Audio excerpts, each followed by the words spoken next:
আজকে আমরা দেবীনগরে যেখানে আমরা এসেছি, এটা একটা আই থিঙ্ক বাংলাদেশের একটা ঐতিহাসিক চিত্র দেখা যাচ্ছে যে বাংলাদেশে যখন শান্তিপূর্ণ একটা অবস্থান বসবাস করে এবং ইয়াং জেনারেশনদের ইচ্ছাকে যখন আমরা চেষ্টা করি সম্মান দেওয়ার জন্য, তখনই বোঝা যাচ্ছে যে বিনোদনের জায়গা, ক্রীড়ার জায়গা, সংস্কৃতির জায়গাটাকে কীভাবে তারা আপন করে নেয়, সেটা আমরা আজকে দেবীনগর থেকেই দেখতে পাচ্ছি।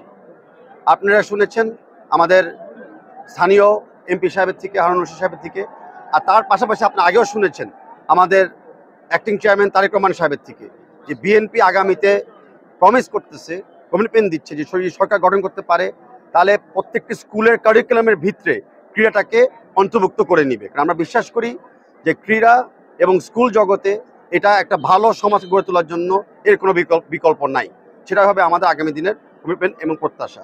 এবং বাংলাদেশ ফুটবল ফেডারেশন পক্ষ থেকে আমরা ক্রীড়া, বিশেষ করে ফুটবলের মানটাকে আরও উন্নত করার জন্য কাজ করে যাচ্ছি এবং তৃণমূল পর্যায়ে ছড়িয়ে যাওয়ার জন্য আমরা কাজ করে যাচ্ছি, যেখানে আমাদের গ্রাসরুটস লেভেল কোচিং হচ্ছে, গ্রাসরুটস লেভেল রেফারিং হচ্ছে এবং যেসব জায়গায় এরকম দেবীনগরের স্কুলে যেরকম মাঠ আছে, একটু আগে আমি স্কুল কমিটির সাথে এবং আমাদের এমপি সাহেবের সাথে কথা বলেছি যে এই মাঠটাকে কীভাবে আরেকটু মেনটেনেন্স হাইগ্রেড করা যায় এবং অত্র এলাকাতে ছোটো ছোটো স্টেডিয়াম কেমনি আবার নির্মাণ করা যায় যৌথ উদ্যোগে। ধন্যবাদ।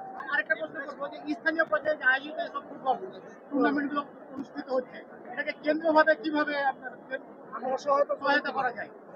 দেখেন, লোকালাইজ ভাবেই যখন ফুটবলটা শুরু হয় তখন অটোমেটিক কেন্দ্রীয়ভাবে ছড়িয়ে যায়। ভালো ভালো প্লেয়ার তখন কেন্দ্রীয় টুর্নামেন্টে চলে যাবে। নারী এবং পুরুষের কথা আমি বলছি। ভালো ভালো স্পন্সর, আজকে এরকম উল্লেখ করতে হয় হন্ডা মোটরসাইকেলদেরকে, তারাও এগিয়ে আসছে এরকম একটা লোকাল টুর্নামেন্টকে স্পন্সর করার জন্য।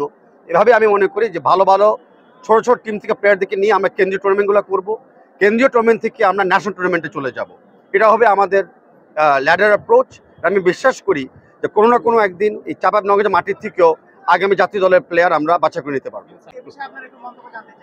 দেখেন, আমি ফুটবল নিয়ে আছি, আমি কখনো আমার ফেডারেশনের বাইরে অন্য কোনো ফেডারেশনে মন্তব্য করি না।